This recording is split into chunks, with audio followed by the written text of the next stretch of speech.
सबसे पहले तो मैं ये बता दूं कि आम आदमी पार्टी वाले जो हैं, चाहे वो कार्यकर्ता हैं, चाहे वो मंत्री है, चाहे वो विधायक है, चाहे वो मुख्यमंत्री है, हम लोग भाषण नहीं देते। भाषण वो होता है जो अफसरों द्वारा लिखा जाता है, एसी कमरे में बैठकर उसकी कंपाइलिंग होती है, एडिटिंग होती है, उसमें कहा जाता है नहीं नहीं ये बात मत बोलो, इससे कोई फायदा नहीं होगा, ये वाली बोल दो, इससे लोग थोड़ा भावुक हो जाएंगे, ऐसा कैसा करके। लेकिन आम आदमी पार्टी वाले जिस मिट्टी से बने हैं वो मिट्टी और है। हम दिल की बात करते हैं, हम आंखों में आंखें डालकर बात करते हैं, हम जो कहते हैं वो करते हैं, जो नहीं कर सकते हम वो कहते ही नहीं हैं। इसकी मैं एक उदाहरण दे देता हूं। जब 2020 का चुनाव था दिल्ली में विधानसभा का, मैं भी प्रचार कर रहा था वहां पे, अचानक से टीवी पर एक खबर चमकने लगी। मैंने भी सोचा यार इतनी दलेरी कहां से आई होगी। जो बात अरविंद केजरीवाल जी ने बोली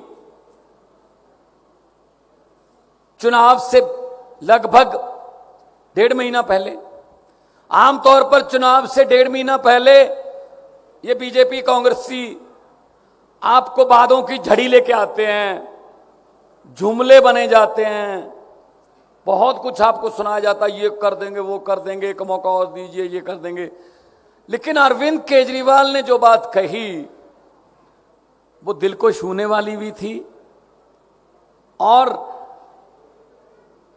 ये बात सुनकर तसल्ली देने वाली बात भी थी कि इस बात को कहने के लिए जिगरा चाहिए।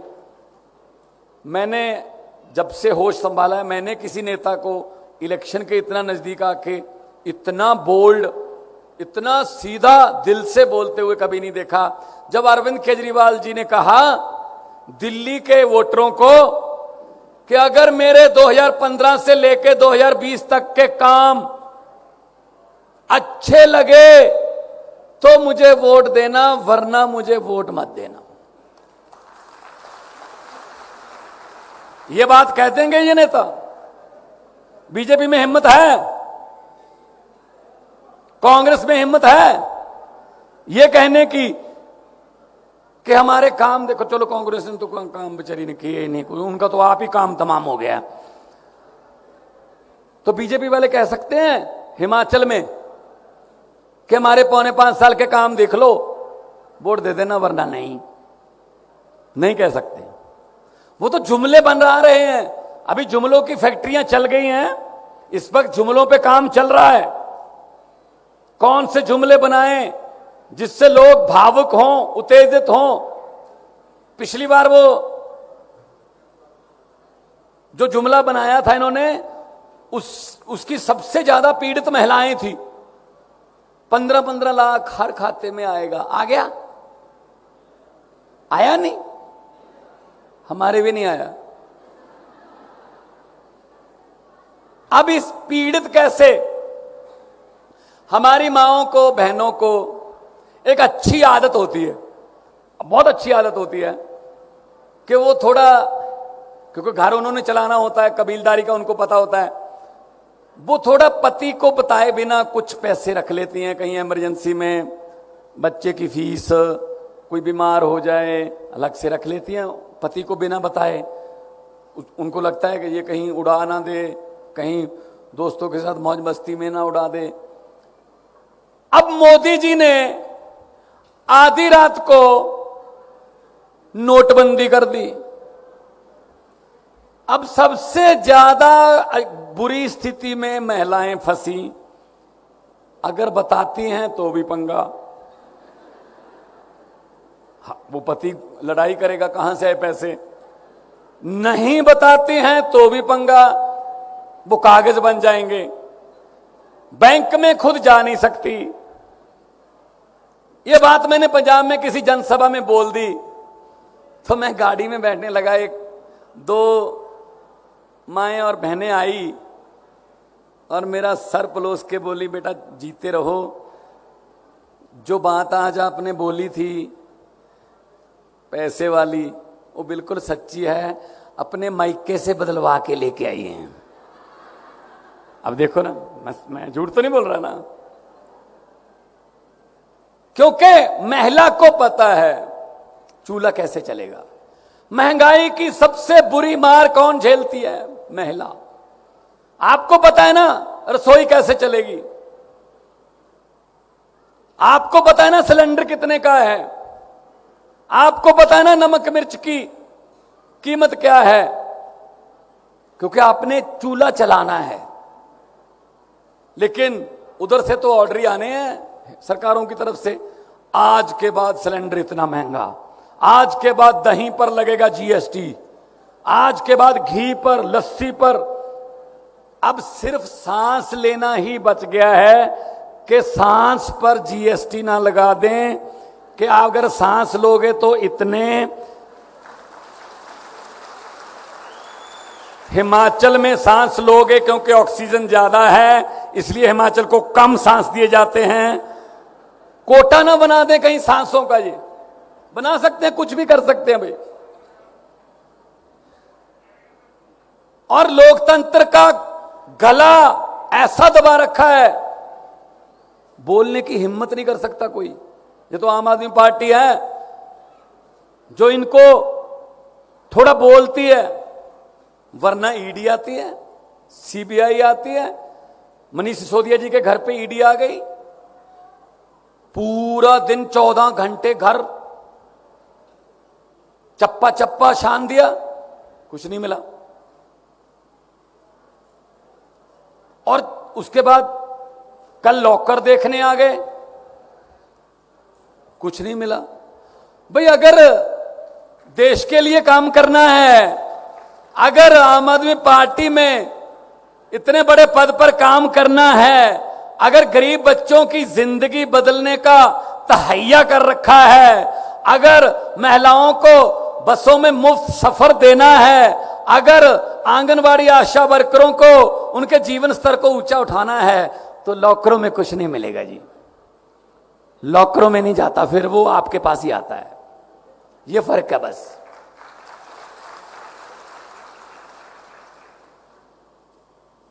गुरु नानक साहब ने कहा था, सो क्यों मंदा आखिए जित जम्मे राजान। जो राजाओं को जन्म देती है उसको मंदी भाषा नहीं बोल सकते आप। एती मार पई कुरलाने तय की दर्द ना आया, बाबर को बोला था उस वक्त गुरु नानक साहब ने। तो हम उनके वंशज हैं। हमारे गुरुओं ने महिलाओं के पक्ष में, इंसाफ के पक्ष में, जुर्म के खिलाफ आवाजें उठाई हैं। ये कांगड़ा कभी पंजाब का हिस्सा होता था, हिमाचल हमारा छोटा भाई है। हमने लड़ना नहीं है, हमने सबने तरक्की करनी है। लेकिन जो ये बैठे हैं वो कुंडली मार के खजाने पर, उनके अपने बेटे बेटियों के लिए खजाना कभी भी खाली नहीं होता। कुछ जनता को देना हो, खजाना खाली है। जो मर्जी आता है खजाना खाली है, खजाना खाली है। मैंने कहा जो खाली है उसको खजाना क्यों कहते हो? उसको पीपा कहो। अब है ही खाली वो। खजाना तो वो होता ना कुछ हो उसमें, खाली को खजाना क्यों कहते हो? ये खजाने भर सकते हैं जी, नीयत साफ हो। ये खजाने भर सकते हैं ईमानदारी की सरकार हो। पंजाब में अभी 6 महीने 16 तारीख को होंगे जी, 5.5 महीने हुए हैं सरकार बने हुए। 16 मार्च को मैंने मुख्यमंत्री की शपथ ली थी, सिर्फ 5.5 महीने में हमने 100 मोहल्ला क्लिनिक खोल दिए। यहां 100 से ज्यादा ब्लड का टेस्ट, दवाइयां बिल्कुल फ्री, एमबीबीएस डॉक्टर, एक फार्मासिस्ट, एक नर्स, बिल्कुल फ्री। कोई भी आए, कोई बीपीएल कार्ड का चक्कर नहीं, कोई हरा कार्ड लाल कार्ड का चक्कर नहीं। कोई भी आए, आपके आसपास कोई मोहल्ला क्लिनिक है, आप जाइए, टोकन लीजिए, चेकअप करवाइए। अगर तो मोहल्ला क्लिनिक की दवाई से आपका इलाज होता है तो आप वहीं से ले जाइए। अगर डॉक्टरों ने कहा कि टेस्ट करने हैं, आपका ब्लड ले लिया जाएगा, सैंपल ले लिया जाएगा, अगले दिन रिपोर्ट आएगी, उसके हिसाब से आपको दवाई दे दी जाएगी, वो भी फ्री, और सैंपल भी फ्री, और जो टेस्ट किया वो भी फ्री। अभी आज आखिरी दिन है, 1 जुलाई से हमने बिजली की गारंटी ली थी। हर घर को 300 यूनिट 1 महीने का माफ, कोई किलोवाट का चक्कर नहीं। तो 2 महीने का बिल आता है हमारे, 600 यूनिट हो गए।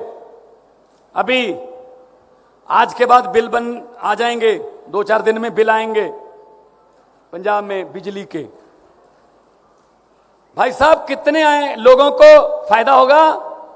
1 जुलाई को हमने वो गारंटी पूरी कर दी थी जो अरविंद केजरीवाल जी ने गारंटी दी थी। 74 लाख मीटर है हमारे पंजाब में, 74 लाख। 74 लाख में से 51 लाख मीटरों का बिल, घरों का बिल जीरो आएगा जी। अभी 2-4 दिन में पता चलेगा। तो पहले वाले कहते थे खजाना खाली है, हमने 6 महीने में कैसे भर लिया खजाना?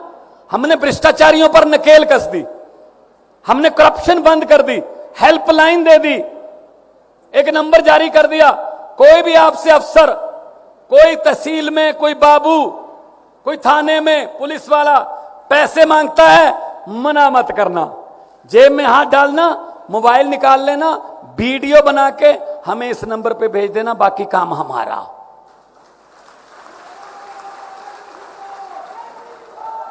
तो खजाना भर गया, तो खजाने का पैसा वापस दे रहे हैं, और ये कह रहे हैं केजरीवाल मुफ्त में उड़ा रहा है, भगवंत मान मुफ्त में बिजली कर रहा है। ये तो मुफ्त कर रहे हैं सब कुछ।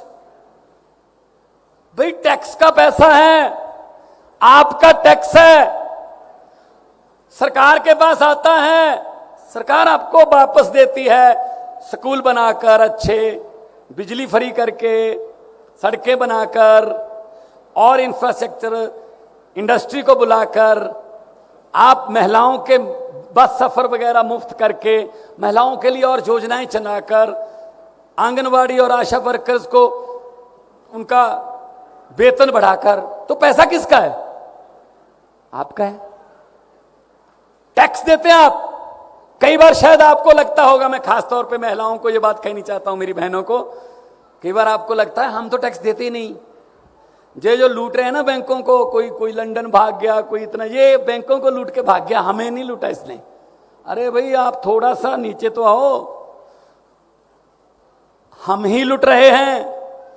कौन कहता है आप टैक्स नहीं देते? सुबह सुबह जगते हैं, नींद से जगते हैं, सबसे पहले अगर गैस सिलेंडर है तो लाइटर, अगर चूल्हा है तो माचिस। जैसे ही लाइटर से आपने चूल्हा जलाया या माचिस से आपने लकड़ी जलाई, टैक्स शुरू।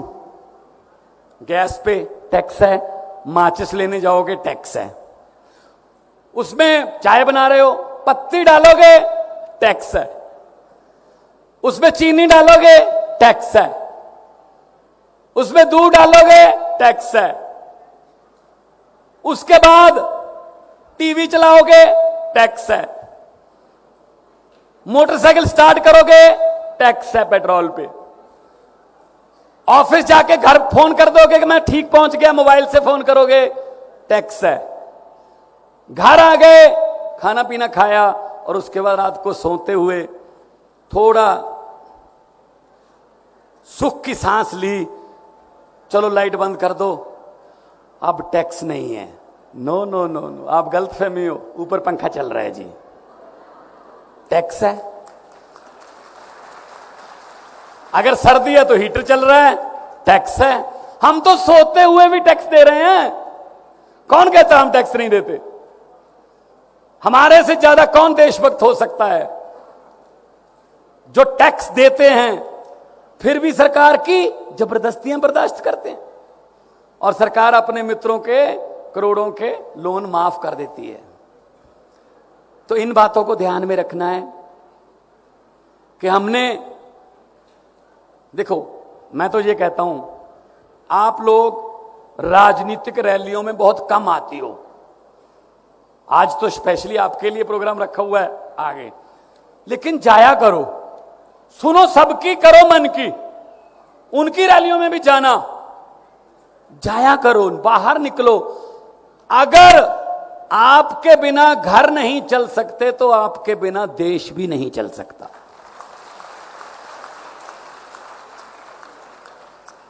तो अपना योगदान देश चलाने में जरूर दीजिए। जरूरी थोड़ी है कि पति ने कह दिया इसको वोट देना है उसी को देना है। क्यों भाई, मुझे ये पार्टी अच्छी नहीं लगती, मैं तो इनको वोट दूंगी, इनके प्रोग्राम ये हैं, इनके मुद्दे ये हैं, इन्होंने ये लिख के दिया है, इन्होंने ये गारंटी दी है, तो क्यों नहीं ऐसे हो सकता भी? बल्कि जब आपने कहा ना कोई बात नहीं, आप उनको वोट दे के देखना, वो भी आपके पीछे आ जाएगा। पता ही है आपको सबको कि भाई चलती तो घर में गृहिणी की है। तो इन पर यकीन मत करना, ये बड़े बड़े वादे लेके आएंगे, पता नहीं क्या क्या आपको भरमाएंगे। वो एक, जब मैं कलाकार के तौर पे विचरता था, मैंने एक नेताओं के झूठ पर एक बहुत बड़ा व्यंग किया था कि नेताओं की झूठ बोलने की आदत को लोगों ने कितना अपना लिया है कि नेता हैं झूठ ही बोलते होंगे। जो पुराने, जो ट्रेडिशनल नेता हैं उनकी बात कर रहा हूं। तो नेताओं ने सोचा दिल्ली में कि दिन रात बॉडीगार्ड्स में घिरे रहते हैं, इस बार कांगड़ा की वादियों में चलते हैं, थोड़ा सैर सपाटा हो जाएगा। लेकिन बॉडीगार्ड साथ में नहीं लेके जाएंगे, उनको सड़क पर जो सिविल वर्दी में उनको तैनात कर दिया। उन्होंने एक बस, लग्जरी बस दिल्ली से उन्होंने रेंट पे ली। 30-40 हमारे देश के बड़े बड़े नेता कांगड़ा के लिए चले दिल्ली से। पंजाब में आए, अंबाला के बाद राजपुरा के पास उनकी बस जो है वो एक गड्ढे में पलट गई। अब देखना कि नेताओं की झूठ बोलने की आदत को लोगों ने कितना अपना लिया। वो गड्ढे में बस पलट गई। अब सिक्योरिटी को चिंता हुई कि इस गड्ढे, इस जगह से तो निकल गई थी, इस जगह तक नहीं पहुंची, इसका मतलब ये दोनों पॉइंटों के बीच है। उन्होंने सर्च करना शुरू किया, तलाश करनी शुरू की। तो एक किसान खेतों में काम कर रहा था, उससे पूछा भी इस रंग की और इस नंबर की एक बस थी, आपने देखी? वो कहला हाँ देखी थी, वो यहां गड्ढे में पलट गई थी। तो सिक्योरिटी वाले ने पूछा अब कहां गई? बोला जी मैंने ऊपर मिट्टी डाल दी, बस के ऊपर मैंने मिट्टी डाल दी।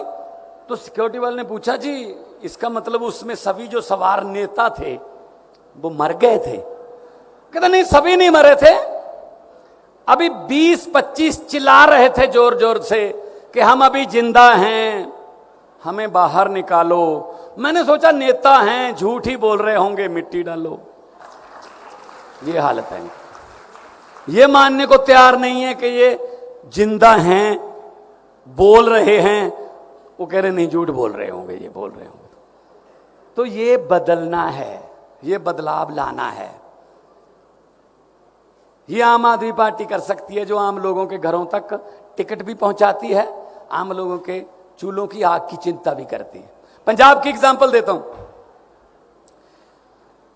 पंजाब में हमने कांग्रेस और अकाली दल से ज्यादा, सबसे ज्यादा हमारी पार्टी ने 12 महिलाओं को टिकट दी इसी विधानसभा में। 12 में से 11 आज एमएलए, 11 जीत गई। कोई डॉक्टर है, कोई प्रोफेसर थी, एक लड़की 27 साल की उम्र है, उसने बहुत बड़े धनाढ़ नेता को हराया। वो स्कूटी पर अपना प्रचार करने जाती थी, संगरूर से वो एमएलए है, नरेंद्र कौर उसका नाम है। अगर आप बाहर निकलोगे, कुछ करने का तहिया करोगे, तो लोग आपके लिए आंखें बिछाएंगे। तो आज माएं और बहनें इकट्ठी हुई हैं, मां का आशीर्वाद मिल जाए। दुनिया का कोई मैदान ऐसा नहीं जो सर ना कर सको। बहन की दुआएं मिल जाएं तो दुनिया की कोई मंजिल ऐसी नहीं जो सर ना कर सको। मैंने एक शेर बोला था पार्लियामेंट में कि एक मां से बात कर रही है एक बेटी जो पैदा नहीं हुई, पेट में ही है अभी। उसको डर है कहीं पेट में मेरा कत्ल ना करवा दिया जाए। वो बेटी कह रही है, आजा बैठनी माए गल्ला करिए काम दियां, आजा बैठनी माए गल्ला करिए काम दियां, राजगुरु सुखदेव भगत सिंह मावा ही ने जम दियां, की पता मैं जम देवां कोई अगमड़ा मर्द नहीं माए, कुख दे विच ना कत्ल कराई यही मेरी अर्ज नहीं माए। मतलब क्या पता कौन सी मां ने कौन से योद्धा को जन्म दे देना है। लड़कियों को पैदा होने दो, पढ़ने दो, उड़ने दो। आप देख लो सर, आप तो शिक्षा मंत्री हैं, रिजल्ट देख लो पूरे देश के, मैट्रिक के देख लो, +2 के देख लो, बीए के, एमए के, एमएससी। जब लड़कियों ने इस बार फिर मारी बाजी, लड़कियां इस बार फिर आ गए। हर बार लड़कियां पहले 10 में से 6-7 पोजीशन लड़कियों की होती है। पढ़ने का मौका मिलना चाहिए बस। तो मैं तो यही कहूंगा, हम कोई आपसे कोई लुभावने वादे नहीं करते। वो अरविंद केजरीवाल जी जो सोचते हैं, उस सोच को मनीष सिसोदिया जी आज आपके सामने रखेंगे कि क्या क्या करना है और कैसे कैसे करना है, बजट कहां से आएगा, क्या करना है, सब हिसाब किताब लगाते हैं हम। क्योंकि अरविंद केजरीवाल जी IRS अफसर थे, इंडियन रेवेन्यू सर्विस में इनकम टैक्स के कमिश्नर थे। मनीष जी बहुत बड़े पत्रकार थे टीवी के, मैं कलाकार था। हमारे में कोई डॉक्टर है, कोई वकील है, हर समाज से लोग हमारे पास आते हैं, हमने भी आना है जी आगे। मैं कल की बात बताऊं, कल मैं एक स्कूल में चला गया पंजाब में, अचानक स्कूल में चला गया। मैं सीनियर सेकेंडरी स्कूल था, 10वीं क्लास में मैं अंदर गया, मेरे साथ प्रिंसिपल सब थे। तो मैंने एक बच्ची से पूछा क्या बनोगे बेटा? बोली मैं पुलिस में जाऊंगी। एक लड़के से पूछा तुम क्या बनोगे? बोला मैं डॉक्टर बनूंगा। तीसरे से पूछा, वो कहला जी मैं तो अफसर बनूंगा। एक लड़के से पूछा क्या बनोगे? कहता जी पंजाब का CM बनूंगा। मैंने कहा यार बड़ा कॉन्फिडेंस है। मैंने कहा CM बनने के लिए पढ़ोगे भी, लोगों की मुश्किलें भी सुननी पड़ती हैं, दुख तकलीफें। कहता जी सुनूंगा। तो मतलब ये हो गया कि छोटे छोटे बच्चे भी कहने लगे हैं कि हम राजनीति में आएंगे, क्योंकि आम आदमी पार्टी ने ये विश्वास आम लोगों में डाल दिया कि कोई भी आदमी राजनीति में आ सकता है। और हुकूमत वो करते हैं जिनका दिलों पर राज होता है, हुकूमत वो करते हैं जिनका दिलों पर राज होता है। यूं कहने को तो मुर्गे के सर पे भी ताज होता है। बहुत बहुत धन्यवाद, बहुत बहुत मेहरबानी आपकी, आपने इतने संयम से मुझे सुना। बहुत बहुत धन्यवाद।